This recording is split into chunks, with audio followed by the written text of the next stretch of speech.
Jean-Jacques Rousseau. Discurso sobre el origen de la desigualdad entre los hombres. Advertencia del autor sobre las notas. Siguiendo mi perezosa costumbre de trabajar a ratos perdidos, he añadido algunas notas a esta obra. Estas notas se apartan bastante del asunto algunas veces, por lo cual no son a propósito para ser leídas al mismo tiempo que el texto. Por esta razón las he relegado al final del discurso, el cual he procurado seguir del mejor modo posible el camino más recto. Quienes tengan el valor de empezar por segunda vez la lectura pueden entretenerse en distraer su atención hacia las notas, intentando una ojeada sobre ellas. En cuanto a los demás, poco se perdería si no las leyesen. Dedicatoria a la República de Ginebra. Magníficos, muy honorables y soberanos señores. Convencido de que sólo al ciudadano virtuoso le es dado ofrecer a su patria aquellos honores que ésta pueda aceptar, trabajo hace 30 años para ser digno de ofreceros un homenaje público, y supliendo en parte esta feliz ocasión, lo que mis esfuerzos no han podido hacer, he creído que me sería permitido atender aquí, más al celo que me anima que al derecho que debiera autorizarme. Habiendo tenido la dicha de nacer entre vosotros, ¿cómo podría meditar acerca de la igualdad que la naturaleza ha establecido entre los hombres y sobre la desigualdad creada por ellos, sin pensar al mismo tiempo en la profunda sabiduría con que una y otra, felizmente combinadas en ese estado, concurren del modo más aproximado a la ley natural y más favorable para la sociedad, al mantenimiento del orden público y a la felicidad de los particulares? Buscando las mejores máximas que pueda dictar el buen sentido sobre la constitución de un gobierno, he quedado tan asombrado al verlas todas puestas en ejecución en el vuestro, que, aun cuando no hubiera nacido dentro de vuestros muros, hubiese creído no poder dispensarme de ofrecer este cuadro de la sociedad humana a aquel de entre todos los pueblos que paréceme poseer las mayores ventajas y haber prevenido mejor los abusos. Si hubiera tenido que escoger el lugar de mi nacimiento, habría elegido una sociedad de una grandeza limitada por la extensión de las facultades humanas, es decir, por la posibilidad de ser bien gobernada, y en la cual, bastándose cada cual a sí mismo, no hubiera sido obligado a confiar a los demás las funciones de que hubiese sido encargado. Un estado en que, conociéndose entre sí todos los particulares, ni las oscuras maniobras del vicio, ni la modestia de la virtud, hubieran podido escapar a las miradas y al juicio del público, y donde el dulce hábito de verse y de tratarse hiciera del amor a la patria, más bien que el amor a la tierra, el amor a los ciudadanos. Hubiera querido nacer en un país en el cual el soberano y el pueblo no tuviesen más que un solo y único interés, a fin de que los movimientos de la máquina se encaminaran siempre al bien común. Y como esto no podría suceder sino en el caso de que el pueblo y el soberano fuesen una misma persona, dedúcese que yo habría querido nacer bajo un gobierno democrático sabiamente moderado. Hubiera querido vivir y morir libre, es decir, de tal manera sometido a las leyes que ni yo ni nadie hubiese podido sacudir el honroso yugo, ese yugo suave y benéfico que las más altivas cabezas llevan tanto más dócilmente cuanto que están hechas para no soportar otro alguno. Hubiera, pues, querido que nadie en el Estado pudiese pretender hallarse por encima de la ley, y que nadie, desde fuera, pudiera imponer al Estado su reconocimiento, porque, cualquiera que sea la constitución de un gobierno, si se encuentra un solo hombre que no esté sometido a la ley, todos los demás hállanse necesariamente a su merced, Y si hay un jefe nacional y otro extranjero, cualquiera que sea la división que hagan de su autoridad, es imposible que uno y otro sean obedecidos y que el Estado esté bien gobernado. Yo no hubiera querido vivir en una república de reciente institución, por buenas que fuesen sus leyes, temiendo que, no conviniendo a los ciudadanos el gobierno, tal vez constituido de modo distinto al necesario por el momento, o no conviniendo a los ciudadanos al nuevo gobierno, el Estado quedase sujeto a quebranto y destrucción casi desde su nacimiento, pues sucede con la libertad como con los alimentos sólidos y suculentos, o los vinos generosos, que son propios para nutrir y fortificar los temperamentos robustos a ellos habituados, pero que abruman, dañan y embriagan a los débiles y delicados que no están acostumbrados a ellos. Los pueblos, una vez habituados a los amos, no pueden ya pasarse sin ellos. Si intentan sacudir el yugo, se alejan tanto más de la libertad, cuanto que, confundiendo con ella una licencia completamente opuesta, sus revoluciones los entregan casi siempre a seductores que no hacen sino recargar sus cadenas. El mismo pueblo romano, modelo de todos los pueblos libres, no se halló en situación de gobernarse a sí mismo al sacudir la opresión de los tarquinos. Envilecido por la esclavitud y los ignominiosos trabajos que éstos le habían impuesto. El pueblo romano no fue al principio sino un populacho estúpido, que fue necesario conducir y gobernar con muchísima prudencia, a fin de que, acostumbrándose poco a poco a respirar el aire saludable de la libertad, aquellas almas enervadas, o mejor dicho, embrutecidas bajo la tiranía, fuesen adquiriendo gradualmente aquella severidad de costumbres y aquella firmeza de carácter que hicieron del romano el más respetable de todos los pueblos. Hubiera pues buscado para patria mía una feliz y tranquila república cuya antigüedad se perdiera, en cierto modo, en la noche de los tiempos, que no hubiese sufrido otras alteraciones que aquellas a propósito para revelar y arraigar en sus habitantes el valor y el amor a la patria, y donde los ciudadanos, desde largo tiempo acostumbrados a una sabia independencia, no solamente fuesen libres, mas también dignos de serlo.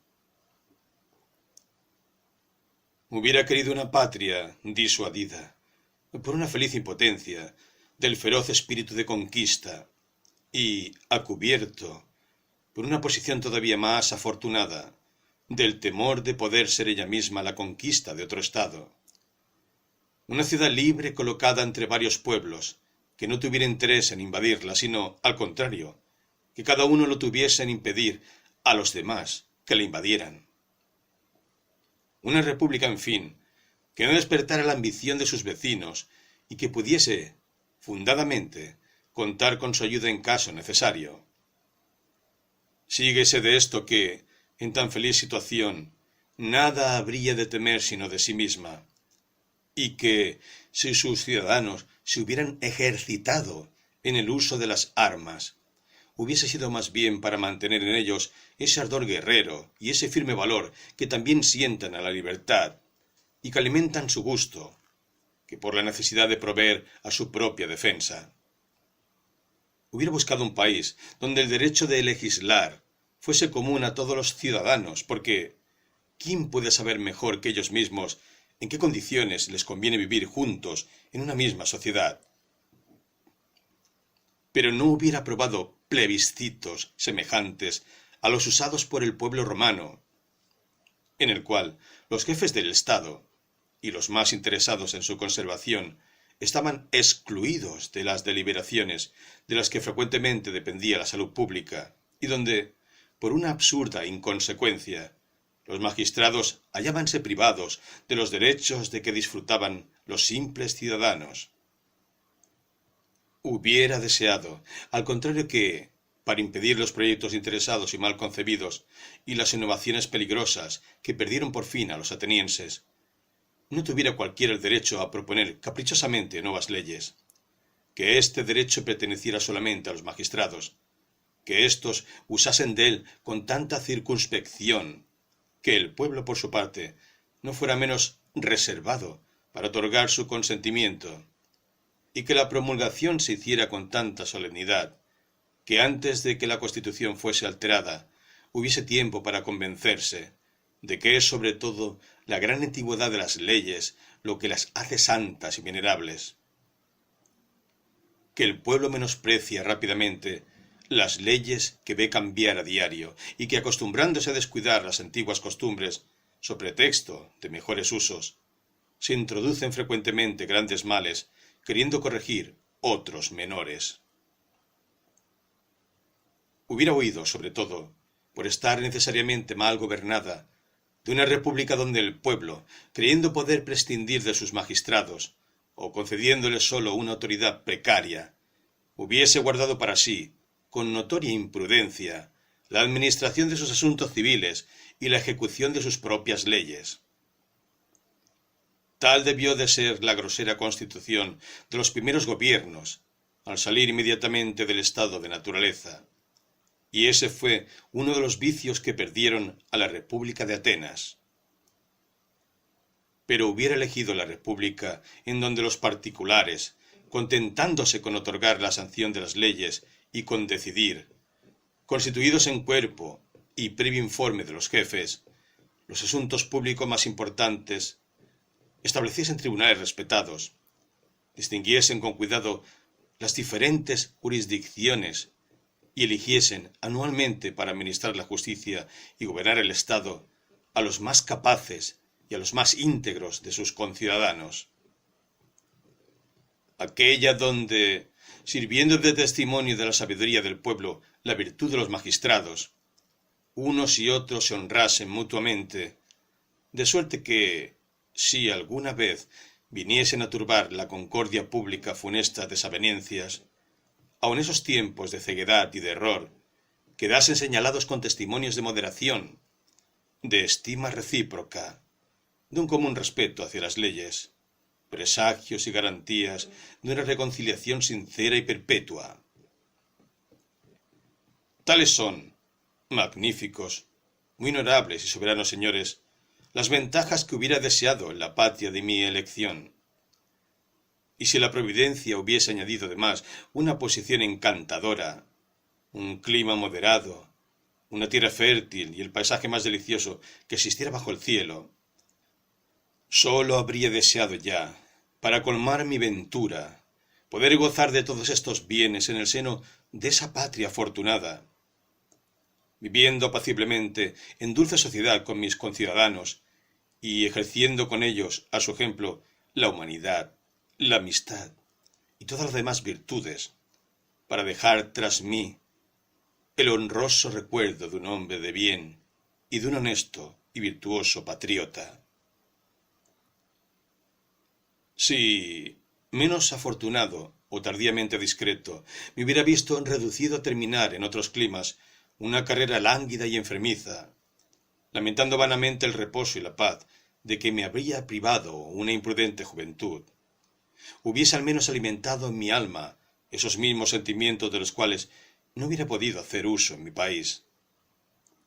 Y, poseído de un afecto tierno y desinteresado hacia mis lejanos conciudadanos, les habría dirigido desde el fondo de mi corazón, poco más o menos, el siguiente discurso. Queridos conciudadanos, o mejor, hermanos míos, puesto que así los lazos de la sangre como las leyes nos unen a casi todos, dulce es para mí no poder pensar en vosotros sin pensar al mismo tiempo en todos los bienes de que disfrutáis, y cuyo valor acaso ninguno de vosotros estima tanto como yo, que los he perdido. Cuanto más reflexiono sobre vuestro estado político y civil, más difícil me parece que la naturaleza de las cosas humanas pueda permitir la existencia de otro mejor. En todos los demás gobiernos, cuando se trata de asegurar el mayor bien del Estado, todo se limita siempre a proyectos abstractos, o cuando más, a meras posibilidades. Para vosotros, en cambio, vuestra felicidad ya está hecha. No tenéis más que disfrutarla, y para ser perfectamente felices, no necesitáis sino conformaros con serlo. Vuestra soberanía, conquistada o recobrada con la punta de la espada y conservada durante 2 siglos a fuerza de valor y de prudencia, es por fin plena y universalmente reconocida. Honrosos tratados fijan vuestros límites, aseguran vuestros derechos y fortalecen vuestra tranquilidad. Vuestra Constitución es excelente, dictada por la razón más sublime y garantida por potencias amigas y respetables. Vuestro estado es tranquilo, no tenéis guerra ni conquistadores que temer. No tenéis otros amos que las sabias leyes que vosotros mismos habéis hecho, administradas por íntegros magistrados por vosotros elegidos. No sois ni demasiado ricos para enervaros en la molicie y perder en vanos deleites el gusto de la verdadera felicidad y de las sólidas virtudes, ni demasiado pobres para que tengáis necesidad de más socorros extraños de los que os procura vuestra industria. Y esa preciosa libertad, que no se mantiene en las grandes naciones sino a costa de exorbitantes impuestos, casi nada os cuesta conservarla. Que pueda durar siempre, para dicha de sus conciudadanos y ejemplo de los pueblos, una república tan sabia y afortunadamente constituida. He aquí el único voto que tenéis que hacer, el único cuidado que os queda. En adelante, a vosotros incumbe no el hacer vuestra felicidad. Vuestros antepasados os han evitado ese trabajo, sino el conservarla duraderamente mediante un sabio uso. De vuestra unión perpetua, de vuestra obediencia a las leyes y de vuestro respeto a sus ministros, depende vuestra conservación. Si queda entre vosotros el menor germen de acritud o desconfianza, apresuraos a destruirlo como levadura funesta, de donde resultarían tarde o temprano vuestras desgracias y la ruina del Estado. Os conjuro a todos vosotros a replegaros en el fondo de vuestro corazón y a consultar la voz secreta de vuestra conciencia. ¿Conoce alguno de vosotros en el mundo un cuerpo más íntegro, más esclarecido, más respetable que vuestra magistratura? ¿No os dan todos sus miembros ejemplo de moderación, de sencillez de costumbres, de respeto a las leyes y de la más sincera armonía? Otorgad, pues, sin reservas a tan discretos jefes esa saludable confianza que la razón debe a la virtud. Pensad que vosotros los habéis elegido, que justifican vuestra elección y que los honores debidos a aquellos que habéis investido de dignidad recaen necesariamente sobre vosotros mismos.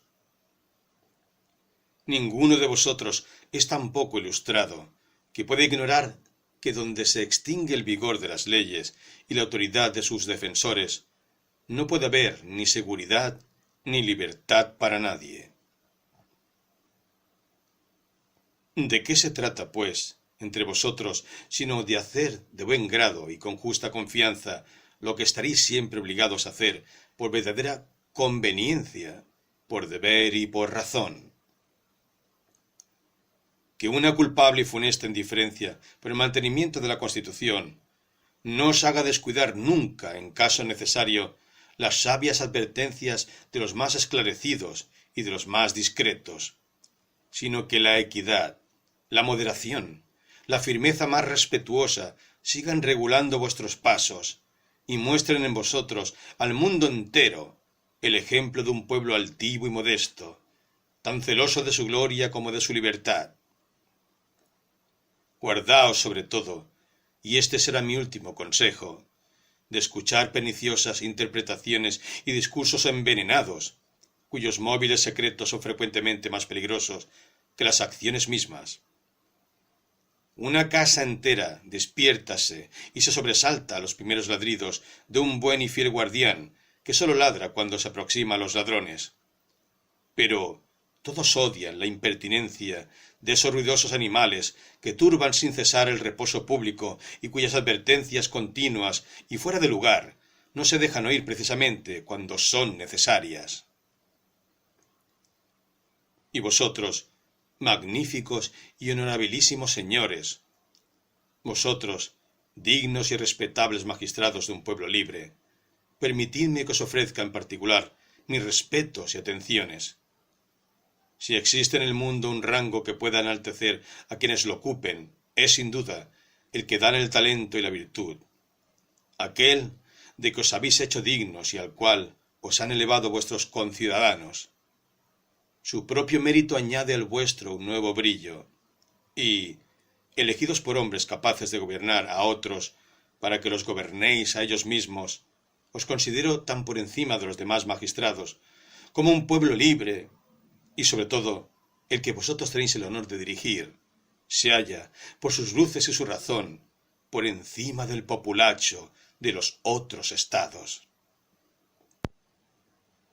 Les heme permitido citar un ejemplo del que debieran quedar más firmes huellas y que siempre vivirá en mi corazón. No recuerdo nunca, sin sentir la más dulce emoción, al virtuoso ciudadano que me dio el ser y que leccionó a menudo mi infancia con el respeto que os era debido. Aún le veo, viviendo del trabajo de sus manos y alimentando su alma con las verdades más sublimes.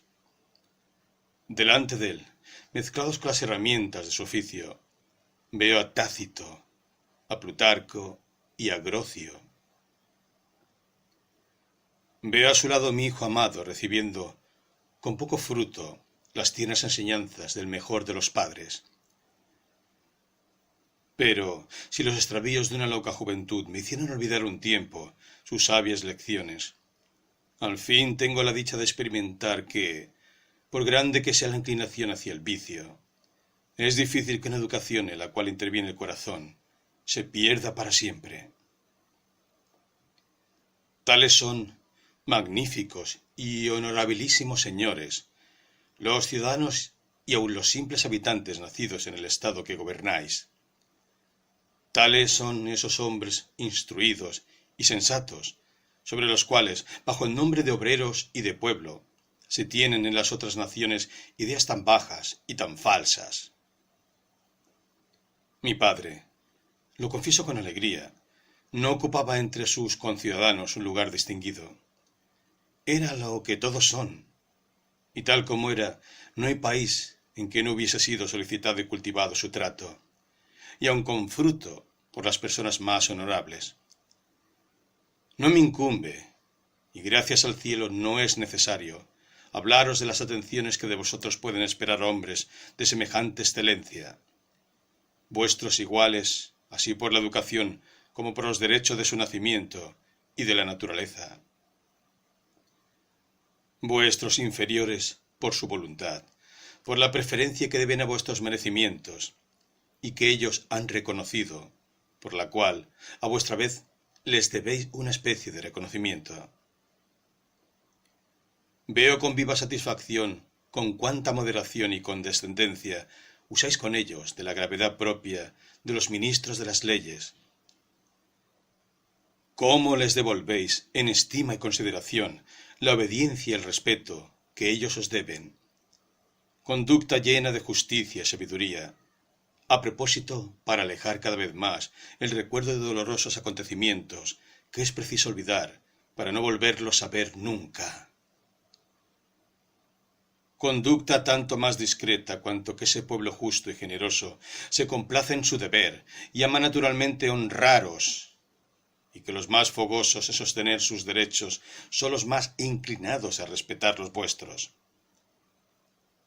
No debe sorprender que los jefes de una sociedad civil amen la gloria y la felicidad.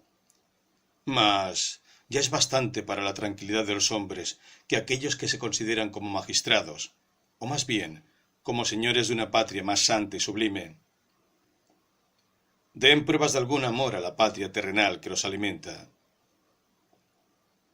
Qué dulce es para mí señalar en vuestro favor una excepción tan rara y colocar en el rango de nuestros ciudadanos más excelentes a esos celosos depositarios de los dogmas sagrados autorizados por las leyes, a esos venerables pastores de almas, cuya viva y suave elocuencia hace penetrar tanto mejor en los corazones las máximas del Evangelio, cuanto que ellos mismos empiezan por ponerlas en práctica. Todo el mundo sabe con cuánto éxito se cultiva en Ginebra el gran arte de la elocuencia sagrada. pero harto habituados a oír predicar de un modo y ver practicar de otro. Pocas gentes saben hasta qué punto reinan en nuestro cuerpo sacerdotal el espíritu del cristianismo, la santidad de las costumbres, la severidad consigo mismo y la dulzura con los demás. Tal vez le esté reservado a la ciudad de Ginebra presentar el ejemplo edificante de una unión tan perfecta en una sociedad de teólogos y de gentes de letras. Sobre su sabiduría y su moderación, sobre su celoso cuidado por la prosperidad del Estado, fundamento en gran parte la esperanza de su eterna tranquilidad. Y, sintiendo un placer mezclado de asombro y de respeto, observo cuánto horror manifiestan ante las máximas espantosas de esos hombres sagrados y bárbaros, de los cuales la historia ofrece más de un ejemplo, que para sostener los pretendidos derechos de Dios, es decir, sus propios intereses, eran tanto menos avaros de sangre humana, cuanto más se envanecían de que la suya sería siempre respetada. Podía olvidarme de esa encantadora mitad de la República que hace la felicidad de la otra y cuya dulzura y prudencia mantienen la paz y las buenas costumbres. Amables y virtuosas ciudadanas, el sino de vuestro sexo será siempre gobernar el nuestro. Felices cuando vuestro casto poder, ejercido solamente en la unión conyugal, no se hace sentir más que para la gloria del Estado y a favor del bienestar público. Así es como gobernaban las mujeres de Esparta, y así merecéis vosotras gobernar en Ginebra. ¿Qué hombre bárbaro podría resistir a la voz del honor y de la razón en boca de una tierna esposa? ¿Y quién no despreciaría un vano lujo viendo la sencillez y modestia de vuestra compostura, que parece ser, por el brillo que recibe de vosotras, la más favorable a la hermosura? A vosotras corresponde mantener vivo siempre, por vuestro amable o inocente imperio y vuestro espíritu insinuante, el amor de las leyes en el Estado y la concordia entre los ciudadanos, unir por medio de afortunados matrimonios las familias divididas y sobre todo corregir con la persuasiva dulzura de vuestras lecciones y la gracia sencilla de vuestro trato las extravagancias que nuestros jóvenes aprenden en el extranjero, de donde, en lugar de tantas cosas que podían aprovecharles, sólo traen consigo, con un tono pueril y ridículos aires aprendidos entre mujeres perdidas, la admiración de no sé qué grandezas, frívolo desquito de la servidumbre, que no valdrá nunca tanto como la augusta libertad. Permaneced, pues, siempre las mismas, castas guardadoras de las costumbres y de los dulces vínculos de la paz, y continuad haciendo valer en toda ocasión los derechos del corazón y de la naturaleza en beneficio del deber y de la virtud. Me envanezco de no ser desmentido por los resultados, fundando en tales garantías la esperanza de la felicidad común de los ciudadanos y la gloria de la República. Confieso que, con todas esas ventajas, no brillará con ese resplandor con que se alucinan la mayor parte de los ojos, y cuya predilección pueril y funesta es el mayor y mortal enemigo de la felicidad y de la libertad. Que la juventud disoluta vaya a buscar en otras partes los placeres fáciles y los largos arrepentimientos.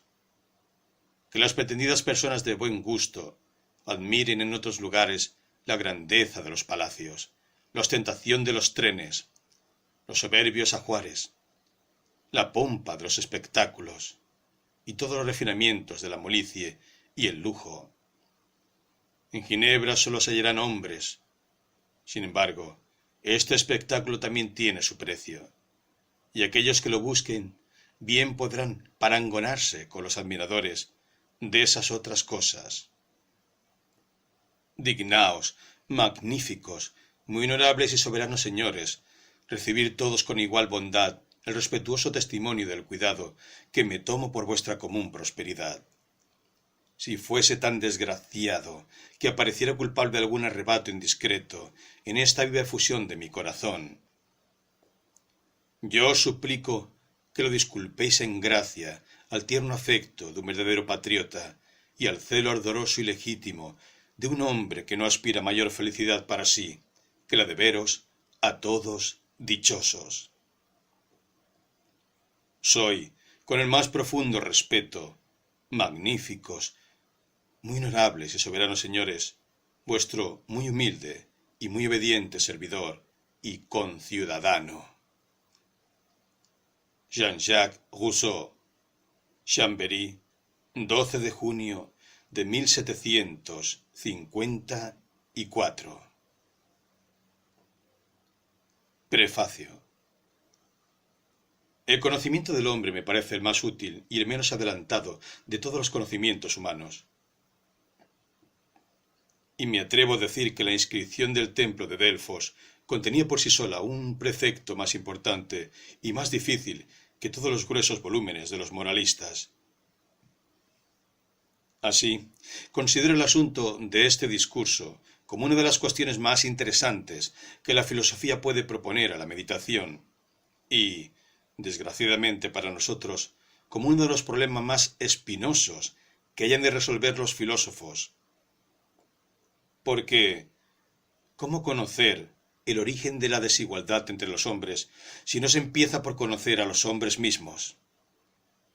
¿Y cómo podrá llegar el hombre a verse tal como lo ha formado la naturaleza, a través de todos los cambios que la sucesión de los tiempos y de las cosas ha debido producir en su constitución original, y a distinguir lo que tiene de su propio fondo de lo que las circunstancias y sus progresos han cambiado o añadido a su estado primitivo? Semejante a la estatua de Glaucos, que el tiempo, el mar y las tempestades habían desfigurado de tal modo que menos se parecía a un dios que a una bestia salvaje. El alma humana, modificada en el seno de la sociedad por mil causas que renacen sin cesar, por la adquisición de una multitud de conocimientos y de errores, por las transformaciones ocurridas en la constitución de los cuerpos y por el continuo choque de las pasiones, ha cambiado, por así decir, de apariencia, hasta el punto de que apenas puede ser reconocida y no se encuentra ya en lugar de un ser obrando siempre conforme a principios ciertos e invariables, en lugar de la celestial y majestuosa simplicidad de que su autor la había dotado, sino el disforme contraste de la pasión que cree razonar y del entendimiento en delirio. Pero lo más cruel aún es que todos los progresos de la especie humana le alejan sin cesar del estado primitivo. Cuantos más conocimientos nuevos acumulamos, más nos privamos de los medios de adquirir el más importante de todos, y es, en cierto sentido, a causa de estudiar al hombre por lo que nos hemos colocado en la imposibilidad de conocerlo. Échase de ver fácilmente que es en estos cambios de la constitución humana donde precisa buscar el primer origen de las diferencias que separan a los hombres, los cuales, por común testimonio, son naturalmente tan iguales entre sí como lo eran los animales de cada especie, antes de que diferentes causas físicas introdujeran, en algunas, las variaciones que en ellas observamos. No es concebible, en efecto, que esos primeros cambios, de cualquier modo que hayan ocurrido, hayan mudado a la vez y de semejante manera a todos los individuos de la especie, sino que, habiéndose perfeccionado o degenerado unos y habiendo adquirido cualidades diversas, buenas o malas, que no eran inherentes a su naturaleza, los otros permanecieron más tiempo en su estado original. Y tal fue entre los hombres la fuente primera de la desigualdad, que es mucho más fácil demostrando así, en general, que señalar con precisión las verdaderas causas. No piensen por esto mis lectores, que me envanezco de haber visto lo que me parece tan difícil de ver. Yo he comenzado algunos razonamientos, he aventurado algunas conjeturas, pero menos con la esperanza de resolver la cuestión que con la intención de aclararla y reducirla a su verdadero estado. Otros podrán fácilmente ir más lejos por el mismo camino, sin que a nadie le sea fácil llegar a su término.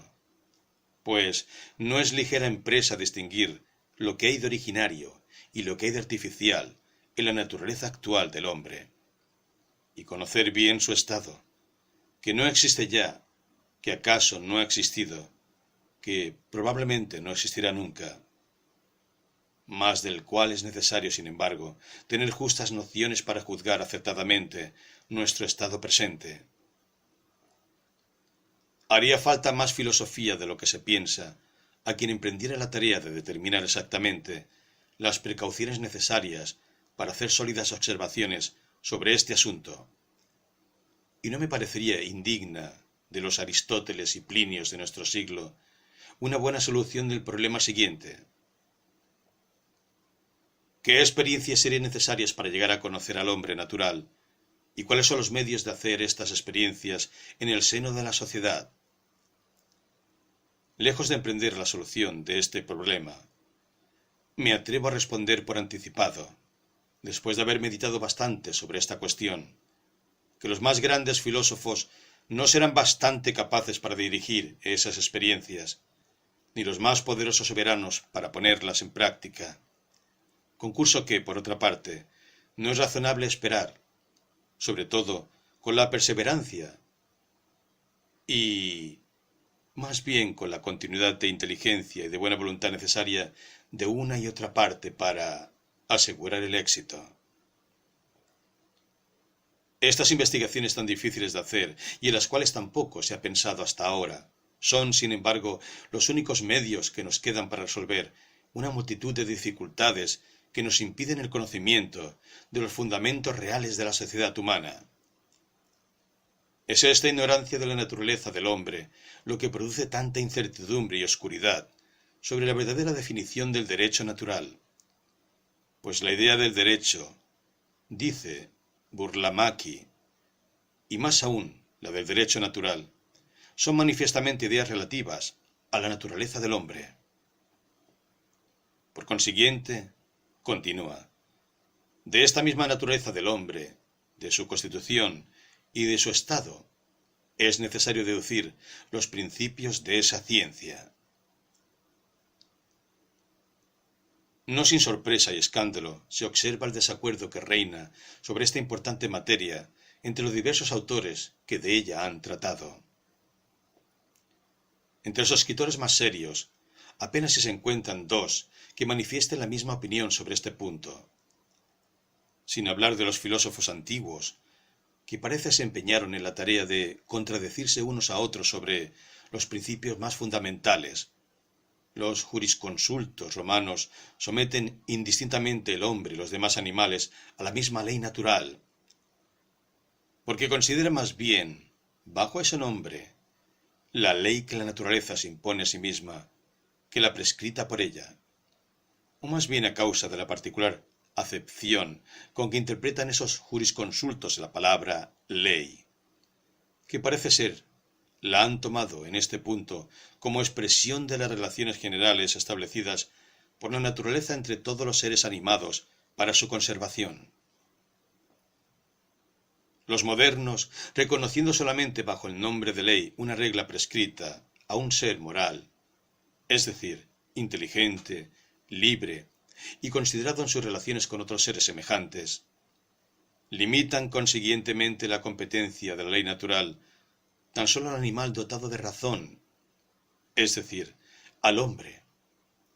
Pero, como cada uno define esta ley a su modo y la fundamenta sobre principios en extremo metafísicos, ocurre que, aun entre nosotros, bien pocos se hallan en disposición de comprender esos principios, faltos de poder encontrarlos por sí mismos. De suerte que todas las definiciones de esos hombres sabios, por otra parte en perenne contradicción recíproca, convienen solamente en una cosa, que es imposible comprender la ley natural y por consiguiente obedecerla, sin ser un grandísimo razonador y un profundo metafísico. Lo cual significa precisamente que los hombres han debido emplear para la constitución de la sociedad conocimientos que se desarrollan trabajosamente, y entre pocas personas, en el seno de la sociedad misma. Conociendo tampoco la naturaleza y discrepando de tal modo sobre el sentido de la palabra ley, difícil sería convenir en una buena definición de la ley natural. He aquí, porque las definiciones que se hallan en los libros, además del defecto de no ser uniformes, tienen el de ser deducidas de diversos conocimientos que los hombres no poseen naturalmente, y de una superioridad que no han podido concebir sino después de haber salido del estado natural. Comiénzase por buscar aquellas reglas que, por la utilidad común, serían buenas para que los hombres las reconociesen. Y al conjunto de estas reglas se lo da el nombre de ley natural, sin otra prueba que el bien que se supone resultaría de su aplicación universal. He aquí un sistema sumamente cómodo de componer definiciones y de explicar la naturaleza de las cosas por conveniencias casi arbitrarias. Pero en tanto no conozcamos al hombre natural, es vano que pretendamos determinar la ley que ha recibido o la que mejor conviene a su estado. Lo único que podemos ver muy claramente, a propósito de esta ley, es que no sólo es necesario, para que sea ley, que la voluntad de aquel a quien obliga pueda someterse con conocimiento, sino que además es preciso, para que sea ley natural, que hable inmediatamente por la voz de la naturaleza. Dejando, pues, todos los libros científicos, que sólo nos enseñan a ver a los hombres tal como ellos se han ido formando, y meditando sobre las primeras y las más simples operaciones del alma humana, creo advertir dos principios anteriores a la razón, uno de los cuales nos interesa vivamente para nuestro bienestar, y el otro nos inspira una repugnancia natural, si vemos sufrir o perecer a cualquier ser sensible, principalmente a nuestros semejantes. Del concurso y de la combinación que nuestro espíritu sepa hacer de esos dos principios, sin que sea necesario añadir el de la sociabilidad, me parece que se derivan todas las reglas del derecho natural. Reglas que la razón se ve precisada a establecer sobre otros fundamentos cuando ha llegado, por sucesivos desenvolvimientos, a sofocar la naturaleza. De este modo, no es necesario hacer del hombre un filósofo antes de hacer de él un hombre. Sus deberes hacia sus semejantes no le son dictados únicamente por las tardías lecciones de la sabiduría. Y mientras no resista a los íntimos impulsos de la conmiseración, nunca hará mal a algún otro hombre, ni aun a cualquier ser sensible, salvo el legítimo caso en que, hallándose comprometida su propia conservación, se vea forzado a darse a sí mismo la preferencia. De esta manera se acaban las antiguas controversias sobre la participación de los animales y la ley natural, pues es claro que, hallándose privados del entendimiento y de libertad, no pueden reconocer esta ley. Mas, participando en cierto modo de nuestra naturaleza y por la sensibilidad de que se hallan dotados, hay que pensar que también deben participar del derecho natural, y que el hombre tiene hacia ellos alguna especie de obligaciones. Parece ser, en efecto, que si estoy obligado a no hacer ningún mal a mis semejantes, es menos por su condición de ser razonable que por su cualidad de ser sensible, cualidad que, siendo común al animal y al hombre, debe al menos darlo a aquel el derecho de no ser maltratado inútilmente por éste. Este mismo estudio del hombre original, de sus necesidades verdaderas y de los principios fundamentales de sus deberes, es el único medio adecuado que pueda emplearse para resolver esa muchedumbre de dificultades que se presentan sobre el origen de la desigualdad moral, sobre los verdaderos fundamentos del cuerpo político, sobre los derechos recíprocos de sus miembros y sobre otras 1000 cuestiones parecidas, tan importantes como mal aclaradas. Considerando la sociedad humana con una mirada tranquila y desinteresada, parece, al principio, presentar solamente la violencia de los fuertes y la opresión de los débiles. El espíritu se subleva contra la dureza de los unos o deplora la ceguedad de los otros. Y como nada hay de tan poca estabilidad entre los hombres como esas relaciones exteriores llamadas debilidad o poderío, riqueza o pobreza, producidas más frecuentemente por el azar que por la sabiduría, parecen las instituciones humanas, a primera vista, fundadas sobre montones de arena movediza, solo examinándolas de cerca, después de haber apartado el polvo y la arena que rodean el edificio, se advierte la base indestructible sobre que se alza y apréndese a respetar sus fundamentos. Ahora bien, sin un serio estudio del hombre, de sus facultades naturales y de sus desenvolvimientos sucesivos, no le llegará nunca a hacer esa diferenciación y a distinguir en el actual estado de las cosas lo que ha hecho la voluntad divina y lo que el arte humano ha pretendido hacer. Las investigaciones políticas y morales a que da ocasión la importante cuestión que yo examino son útiles de cualquier modo, y la historia hipotética de los gobiernos es para el hombre una lección instructiva bajo todos conceptos. Considerando lo que hubiéramos llegado a ser, abandonados a nosotros mismos, debemos aprender a bendecir a aquel cuya mano bienhechora, corrigiendo nuestras instituciones y dándoles un fundamento indestructible, ha prevenido los desórdenes que habrían de resultar y hecho nacer nuestra felicidad de aquellos medios que parecían iban a colmar nuestra miseria. Quem te Deus esse iusit, et humana qua parte locatus es in re, diste. Persio, Sátira 3, versículo 71. Discurso. Voy a hablar del hombre, y el asunto que examino me indica que voy a hablar a los hombres. Mas no se proponen cuestiones semejantes cuando se teme honrar la verdad. Defenderé, pues, confiadamente la causa de la humanidad ante los sabios que me invitan, y no quedaré descontento de mí mismo si consigo ser digno de mi objeto y de mis jueces. Considero en la especie humana dos clases de desigualdades. Una que yo llamo natural o física, porque ha sido instituida por la naturaleza, y que consiste en las diferencias de edad, de salud, de las fuerzas del cuerpo y de las cualidades del espíritu, del alma. Otra que puede llamarse desigualdad moral o política, porque depende de una especie de convención y porque ha sido establecida, o al menos autorizada, con el consentimiento de los hombres. Esta consiste en los diferentes privilegios de que algunos disfrutan en perjuicio de otros, como el ser más ricos, más respetados, más poderosos y hasta el hacerse obedecer. No puede preguntarse cuál es la fuente de la desigualdad natural, porque la respuesta se encontraría enunciada ya en la simple definición de la palabra.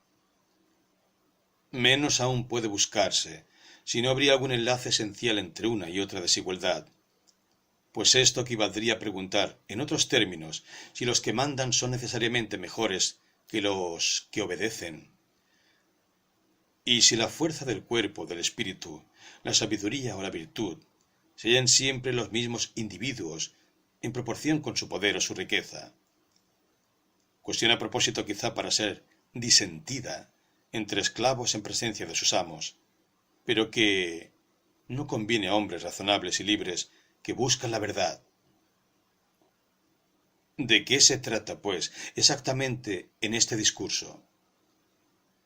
De señalar en el progreso de las cosas el momento en que, sucediendo el derecho a la violencia, la naturaleza quedó sometida a la ley, de explicar por qué, encadenamiento de prodigios, pudo el fuerte decidirse a servir al débil, y el pueblo a comprar un reposo quimérico al precio de una felicidad real.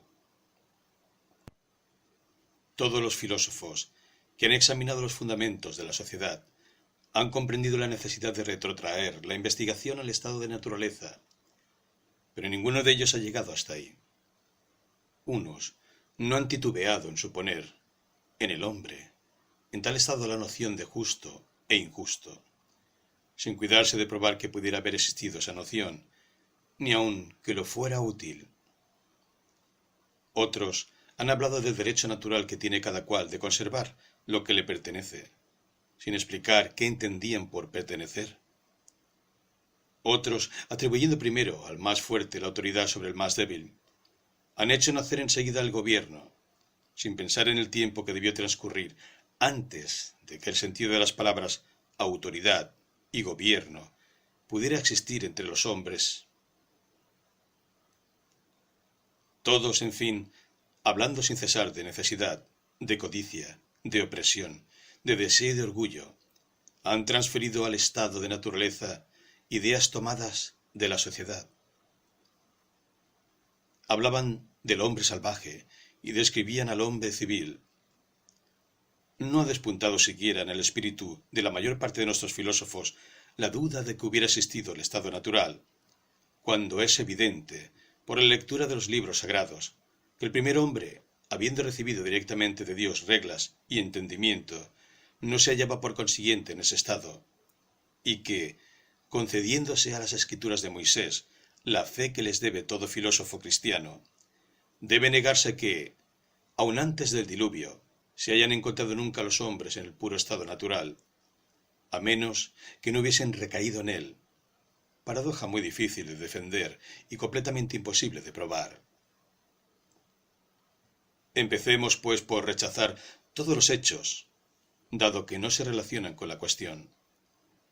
No hay que tomar por verdades históricas las investigaciones que pueden emprenderse sobre este asunto, sino solamente por razonamientos hipotéticos y condicionales, más adecuados para esclarecer la naturaleza de las cosas que para demostrar su verdadero origen y parecidos a los que hacen a diario nuestros físicos sobre la formación del mundo.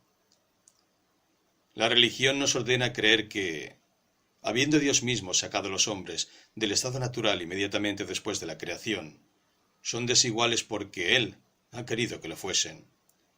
Pero no nos prohíbe hacer conjeturas derivadas únicamente de la naturaleza del hombre y de los animales que lo rodean acerca de lo que habría sido del género humano si hubiera quedado abandonado a sí mismo. He aquí lo que se me pide y lo que yo me propongo examinar en este discurso. Como esta materia abarca al hombre en general, intentaré emplear un lenguaje adecuado para todas las naciones. O mejor, olvidando los tiempos y los lugares, para pensar tan solo en los hombres a quienes hablo. Supondré hallarme en el Liceo de Atenas, repitiendo las lecciones de mis maestros, teniendo por jueces a los Platones y Genócrates, y al género humano por auditorio. Oh tú, hombre, de cualquier país que seas, cualesquiera que sean tus opiniones, escucha. He aquí tu historia tal como he creído leerla, no en los libros de tus semejantes, que son mendaces, sino en la naturaleza que jamás miente. Todo lo que provenga de ella será verdadero. Solo será falso lo que yo haya puesto de mi parte inadvertidamente. Los tiempos de que voy a hablar están muy lejos ya. ¿Cuánto has cambiado? Por así decir, es la vida de tu especie la que voy a describirte, según las cualidades que has recibido, que tu educación y tus costumbres han podido viciar, pero no han podido destruir. Ay, yo lo comprendo, a una edad en la cual quisiera detenerse el hombre individual. Tú buscarás la edad en que desearías si hubieses detenido tu especie.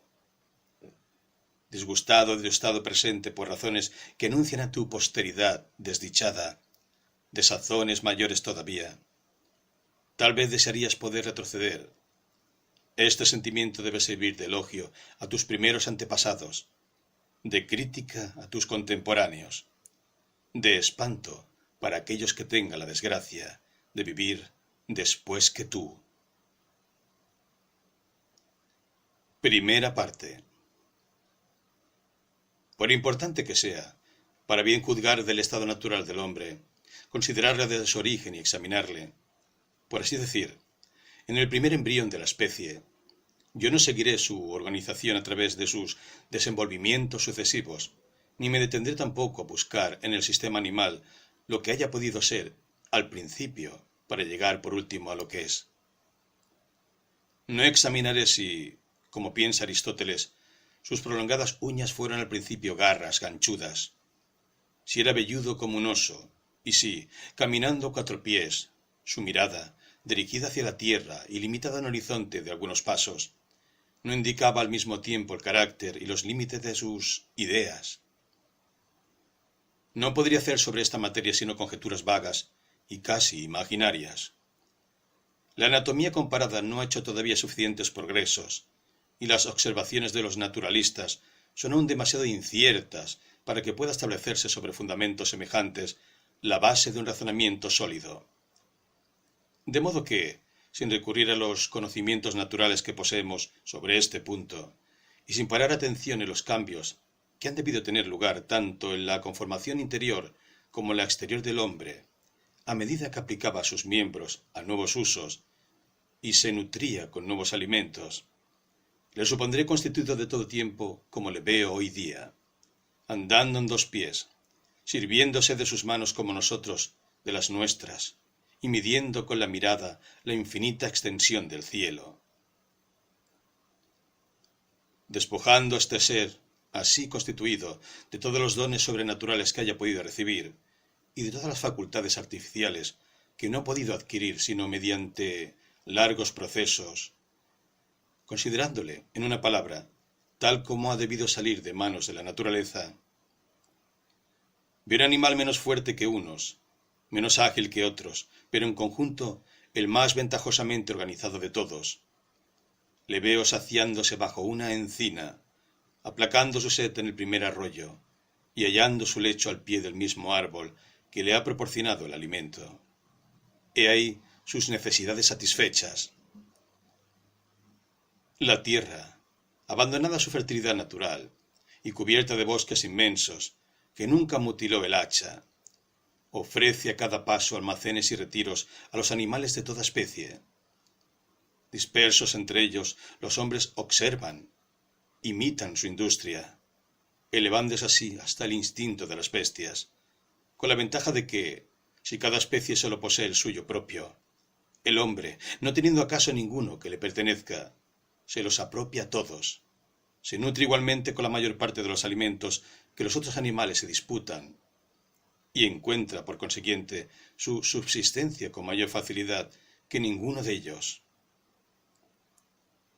Acostumbrados desde la infancia a la intemperie del tiempo y el rigor de las estaciones, ejercitados en la fatiga y forzados a defender desnudos y sin armas su vida y su presa contra las bestias feroces, o escapar de ellas corriendo, fórmanse los hombres un temperamento robusto y casi inalterable.